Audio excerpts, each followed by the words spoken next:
नमस्कार दोस्तों, मैं हूं आपका दोस्त और सखा में जुगानी। आप देख रहे हैं जुगाई टॉक्स और सीधी सी बात करेंगे हम कि अभी क्या मतलब 2013 से मिड कैप और स्मॉल कैप में 2013 और 18 जैसा क्रैश आने वाली संभावना है क्या? सीधी और सिंपल सी बात करेंगे, इसको आप देख करके आए हो और ऐसे नहीं, बहुत सारे फैक्ट्स एंड फिगर पे है। उसके बाद में इसको हम एनालाइज भी करेंगे, एनालाइज करके और फिर उसके बाद में इस पर हम देखेंगे कि इसके बरसपत कितना 2013 और 18 में क्रैश हुआ था, अभी कितना क्रैश जाने की संभावना है। जैसा कि आज आप देख रहे हैं आपके सेंसेक्स में, निफ्टी 50 में, बैंक में और आईटी में थोड़ी सी गिर रही है। आईटी में ना के बराबर है, लेकिन बैंकिंग सेक्टर और ये लोग चले हुए हैं। लेकिन मिड कैप और स्मॉल कैप की बैंड आज भी बची हुई है, इस पर भी चर्चा करेंगे आखिर में क्यों बची हुई है, बाकी चीजों से परे होकर के। ये चीज हमें क्यों करना पड़ा है? बिकॉज क्या है कि आप लोग जो है ना सिर्फ और सिर्फ क्या करते हैं, निवेश पर ध्यान देते हैं, रैली पर जाने वाली बात करते हैं, अपने पोर्टफोलियो को सजाते नहीं है। तो आपको क्या होता है कि एंड टाइम पर जब गिरावट होती है तो आप ऑल टाइम हाई से उसको कैलकुलेट करते हैं, सीधा सेंसेक्स इतना गिरा है, ये नहीं देखते मेरे पोर्टफोलियो की वैल्यू कितनी थी, मेरी एनएबी की वैल्यू कितनी थी, उसके बाद में मेरे निवेश पर प्रॉफिट कितना था, उसके बाद में कितना मेरा हुआ है, उसको डीपली एनालिसिस नहीं करते हैं। आज वो भी तरीका मैं आपको बताऊंगा, बिकॉज क्योंकि क्या है, हमारे बहुत ही परम मित्र सैनपाल दादा ने कुछ मतलब लहजे में बोला है कि अंकल जी आपका ये कथन सत्य नहीं है, लेकिन आज मैं सैनपाल दादा को भी साबित करूंगा। अगर आप सही तरीके से पोर्टफोलियो सजाओगे, आप जुगानी टॉक से व्यूअर और सब्सक्राइबर हो तो दोस्त यस, अगली रैली में आप डेफिनेट है कि अगली रैली में आप एक अच्छे सफल निवेशक होगे और फिर आप केवल एक इशारा ही आपके लिए काफी होगा। ठीक है, चलिए, तो इसलिए थोड़ा सा ध्यान से सुनिए, खास करके अभी आपको करते हैं। पिछला रिकॉर्ड रहा है उस पर बात की जाए।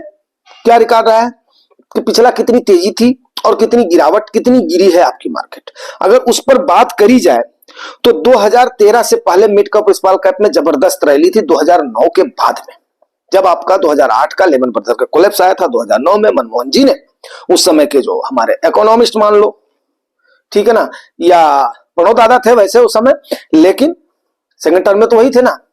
और उसके बाद में फिर मतलब वो नाम के थे, चल रही थी किसकी, मनमोहन साहब की। ठीक है, तो उस समय अच्छी रैली थी। 2013 में आपका मिड कैप जो क्रैश हुआ है वो क्रैश हुआ है 24% का और स्मॉल कैप क्रैश हुआ है 29% का, रैली के बाद में 2013 में जो क्रैश हुआ है।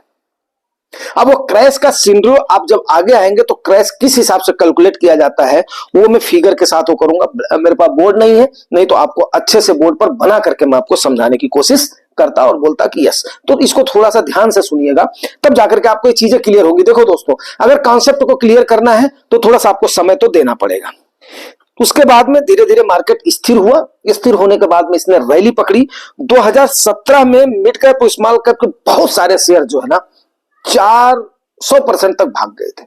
मतलब इसी 5 सालों में 4 गुना से 5 गुना आपको रिटर्न दे दिया आपके मिड कैप कैप के कई सारे शेयर्स ने, ना कि मैं बोल रहा हूं मिड कैप स्मॉल कैप में, लेकिन इसका जो ओवरऑल रिटर्न था, ओवरऑल जो रिटर्न था वो था तकरीबन 25%। और यहां पर भी ओवरऑल रिटर्न इसका कितना था, मिड कैप और स्मॉल कैप का 25%, 1-2% अप डाउन कर लीजिएगा, स्मॉल कैप का उससे ज्यादा ही था, 13 में भी और 25 में भी। सेम जो है 2018 में क्रैश देखा गया, जो मैं बार बार बोलता हूं कि 2009 के बाद में इन्वेस्ट करे हुए, 2008 के इन्वेस्ट करे हुए, उनको रैली कहां दिखी है, 2018 में उनका फ्लैट आ गया था। वहां पर आपका जबरदस्त साइकिल आई थी और उसके बाद में आपका वो रैली जो है ना करीब 25% की रिटर्न थी। लेकिन 2018 का जो क्रैश हुआ है वहां पर आपका स्मॉल कैप 32% का क्रैश गया है और मिड कैप का वहां पर थोड़ा सा स्लाइटली कम हुआ, 21% का क्रैश गया है। तब जाकर के रूलिंग आई थी, जब कौन सी रूलिंग आई थी, जो 2019 वाली रूलिंग सेबी ने निकाला है कि भैया आप अपना इतना एलोकेशन इसमें करो, इतना एलोकेशन इसमें करो। क्यों? क्योंकि उसमें कई सारे फंड मैनेजर्स भी गचपचा गए थे। उन्होंने अपनी चर्निंग यहां कर रखी थी, वहां कर रखी थी, धड़ाधड़ उन्होंने यहां फेरबदल किया, वहां फेरबदल किया और इन्वेस्टर्स को काफी चूना लग गया और एवरेज रिटर्न उनको मिल गया। तब जाकर के सेबी ने इसको किया कि नहीं, जिसने ज्यादा रिस्क लिया हुआ है उसको रिस्क का रिवार्ड मिलना चाहिए, आपको ऐसा करना होगा। जिसकी वजह से आप देखो एफआईआईज की बिकवाली पर, जिसका एग्जाम्पल आपके सामने है, एफआईआईज की बिकवाली के बराबर टीआईएच की खरीदारी होने के बाद में भी आपको उतना बेनिफिट नहीं मिला, मार्केट को उतना रोक नहीं पा रहे हो। तो ये सारी चीजें हैं। अब मैं पिछले 2 सालों का एनालिसिस आपको 2013 और 18 का सिनेरियो हमने आपको बता दिया है, ठीक है ना। और ओवरऑल जो है ना क्रैश, अगर आप ये देखोगे 2013 में ओवरऑल, ठीक है ना, और 2018 में अगर आप ओवरऑल क्रैश देखोगे तो 30% का, दोनों का एवरेज अगर निकाल लोगे तो 30% के आसपास मिड कैप और स्मॉल कैप का क्रैश रहा है, ठीक है। तो यहां तक हमने आपको क्लियर कर दिया। अब एक खाका आप खींचिए, खाका में आप डालिए इंडाइसेस, डालिए डिफरेंट कैटेगरी के इंडाइसेस। हमने 3-4 इंडाइसेस लिए हैं, निफ्टी 50, निफ्टी 500, ठीक है। निफ्टी 500 एक बहुत अच्छा वो है। मैं अगर उसमें जाऊंगा जो है इंडाइसेस का उसमें चक्कर में जाऊंगा तो निफ्टी 500 को जरूर फॉलो करूंगा। उसके बाद में मिड कैप, आपका स्मॉल कैप, ठीक है। अभी तो आपको हमने बताया हुआ है कि हमारा जोर जो मिड कैप और स्मॉल कैप में एसआईपी का ज्यादा अमाउंट है। हाँ, लमसम मैं थोड़ा सा एवरेज करके करता हूं, वो भी मैंने आपको बताया हुआ है, ठीक है। तो कोई दादा इसमें कोई वो नहीं है। अब अगर हम 5 सालों के रिटर्न की बात करें तो निफ्टी 50 ने आपके 89% का रिटर्न दिया है। अब 89 को 5 से डिवाइड कर दो, ठीक है ना, तो ये हो जाएगा 15 छक्का 90, मतलब 17 पचे 85, 18 पचे 90। तो ये 18 से थोड़ा सा कम, 17 से ज्यादा, मतलब जो है 17 से पौने 18% के आसपास आपकी निफ्टी ने रिटर्न दिया पिछले 5% में। एनुअल कंपाउंडिंग रिटर्न दिया है, ठीक है। वहीं पर निफ्टी 500 ने 114%। तो उसके बाद में 18 पचे 90, 18 छक्का 108, 19 पचे 95, नहीं 20 पंचे 100, 21 पंचे 105, 22 पंचे 110। तो 22% से थोड़ा सा यबब जो है रिटर्न दिया है आपके निफ्टी 500 ने। ध्यान से देख लीजिए। उसके बाद में मिड कैप ने 292% दिया है। तो 40 पंचे 200 और 40 पंचे 240 से भी 50, 55 25 और 6 पंचे 300, मतलब जो है 58% के आसपास आपके मिड कैप ने रिटर्न दिया है। 6 पंचे 300 हो जाएगा 292, और 304% आपके स्मॉल कैप ने रिटर्न दिया है, ठीक है। तो 304% जो ये 5 का, इसको 60% को क्रॉस किया है आपके स्मॉल कैप ने। तो ये रैली आई है आपके पिछले 5 सालों की। ये एवरेज भी हमने आपको बता दिया, ठीक है। एवरेज भी हमने आपको बता दिया, नोट करिएगा, ये आगे आपके काम आएगा, और खास करके सेंट पॉल दादा। उसके बाद में 2 इयर्स का आपका जो रिटर्न रहा है उसको आप देख लीजिए। निफ्टी 50 ने 28%, मतलब 14% के आसपास दिया है। दैट इज ओके पिछले 2 सालों में, क्योंकि 2022 का गड़बड़ हो गया था। उसके बाद में निफ्टी 50 का रिटर्न है। निफ्टी 500 43%, मतलब ये 22% से थोड़ा सा कम, 21.5 से थोड़ा सा ज्यादा है। वहीं पर ही मिड कैप ने आपका 70% दिया, तो 35 दूनी 70, 35% का रिटर्न हो गया आपका। वहीं पर ही स्मॉल कैप ने और ज्यादा आपको कर दिया, 37% का रिटर्न दिया स्मॉल कैप। 74% 2 सालों में हो रहा है, तो 37% एनुअली मतलब हो गया ये, ठीक है। अब एक चीज पर और फरमाइएगा गौर आप लोग। आज के टाइम पर, कल वाली रैली को छोड़ करके आज के टाइम पर एटीएच आपका 12%, और कल का देख लो, आज उतना जो है रिकवर कर लिया है। तो 12% आपकी निफ्टी 50 डाउन हुई है, और उसके बाद में निफ्टी 500 13% डाउन हुआ है। वहीं पर 12.39%, और कल का जोड़ दोगे तो 15% आपका मिड कैप, और 15 से यबब गया है आपका स्मॉल कैप गिरा है, ठीक है। 1 जनवरी, अब देखो ये रेशियो देखो, 12, 13, 12, 14।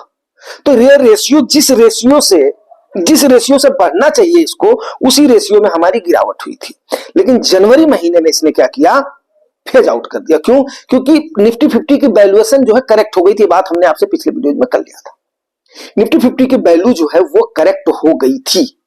बट आज के टाइम पर क्या हुआ है, वैल्यूएशन अभी आपका मिड कैप और स्मॉल कैप का ज्यादा है, जो कि 2013 और 18 में आपको अब लेकर के चलना चाहूंगा। जो कि यहां पर क्रैश इसलिए हुआ है क्योंकि इस समय भी उसकी वैल्यूएशन ज्यादा हो गई थी। अब वैल्यूएशन ज्यादा हो गई थी तो मार्केट ने क्या किया, करेक्ट करा है। अब उस समय का करेक्शन आप देखो 25 से 30% आपका गया हुआ है। तो अगर आप इसको ले रहे हो तो अभी आपका 14% के आसपास, 15% के आसपास का करेक्शन है। मींस क्या है कि अभी भी आपको 10% के लिए गोता लगाने के लिए तैयार रहना चाहिए, तब जाकर के इसकी उम्मीद करोगे। और मार्केट कब तक ऊपर जाएगी ये मैंने रात वाले वीडियो में पक्का क्लियर किया था, सवेरे वाले में, कि यस अभी आपको फरवरी तक थोड़ा सा इंतजार करना पड़ेगा। क्योंकि जब तक मिड कैप और स्मॉल कैप आपका वैल्यूएशन करेक्ट नहीं होगा तब तक नहीं होगा। 1 जनवरी से कितना फॉल हुआ ये आप देख लीजिए, केवल 2%, 2.35%, क्योंकि वैल्यूएशन सही हो गया है, आपकी निफ्टी 50 गिरी है। वहीं पर ही 5.10 आपका निफ्टी 500 गिरा है, बशर्ते मिड कैप आपका 6.77% गिरा है। कल वाला लेकर के ये 9 से 9.5% हो जाएगा। जनवरी महीने में खाली गिरा है और 12% के आपके आसपास आपका स्मॉल कैप गिरा है, केवल जनवरी मैं 27 जनवरी तक की बात कर रहा हूं। अब क्लियर हो गया? तो अब यहां तक अगर 1 महीने के अंदर गिर गया तो अगले 1 महीने में आप बिल्कुल तैयार रहिए। अब रही बात कि मेरे पोर्टफोलियो में लॉस क्यों दिख रहा है, देखो भाई, अगर जिसका पोर्टफोलियो ध्यान से सुनिएगा, जिसका पोर्टफोलियो 18 से पहले का है, 13 के आसपास से शुरू है, उसका पोर्टफोलियो उसके बाद में बेशक अमाउंट कम था, लेकिन क्या हुआ, उसका लाभ तो दोनों बार उसका लाभ मिला ना। 2013 से 18 के बीच की रैली में मिला और 18 से लेकर के अभी तक वाली रैली में मिला, तो लागत हमारी कम हुई, लाभ हमारा ज्यादा हो गया। अब हमने 23-24 में मानते हैं कि हमारी इनकम इंक्रीज हुई, तो उस समय हमने क्या किया है, उसको इन्वेस्ट किया। लेकिन क्या हुआ, जब हमने उसके बाद में टैक्स हार्वेस्टिंग करा तो उससे हर साल का हमारा उसका हार्वेस्टिंग हो गया, वो भी कास्ट ऑफ वैल्यू में चला गया है। उसके बाद में तो वो क्या हुआ, अब देखो यहां पर गलती क्या होती है, मैं आपको एक बात बता दूं और लास्ट में मैं इसका लास्ट में आपको यह भी दूंगा कि निर्मला ताई ने क्या करना चाहिए। अगर वो मेरी सलाह मान लेती हैं, अगर आप लोग इस बात से एग्री करते हो तो वो भी आपको सलाह दूंगा मैं। आप लोग गलती कहां पर करते हो, आप लोग गलती जो सबसे बड़ी करते हो ना, अभी देखो गुजरात बंधु सर क्या करते हैं, वो अपने प्रॉफिट को छोड़ते हैं और उसके बाद में अपना सौदा काट लेते, क्योंकि वो है गुजराती। सौदा काट करके उसको री इन्वेस्ट करते हैं ताकि उनका दिखता है पोर्टफोलियो का नुकसान उनका वहां पर आपका जस्टिफाई हो जाता है, लेकिन अपने दिमाग में रखते हैं यस मेरी लागत तो इतनी है। बात मेरी समझ रहे हो? अगर भाई मेरे बात समझ रहे हो तो इस लिहाज से जब आप अपने पोर्टफोलियो को बैलेंस करते जाओगे, कास्ट ऑफ वैल्यू को बढ़ाते जाओगे, तो कहीं ना कहीं तो आपके दिमाग में तो रहेगा ना, यार मैंने इस वाले फंड में ये हमने किया था 1,25,000, तो इसमें मैंने प्रॉफिट वाला डाला हुआ है। अब प्रॉफिट वाला तो आप उसको प्रॉफिट में जोड़ोगे, बट उसको लॉस में तो आपको अपना कम जोड़ोगे ना।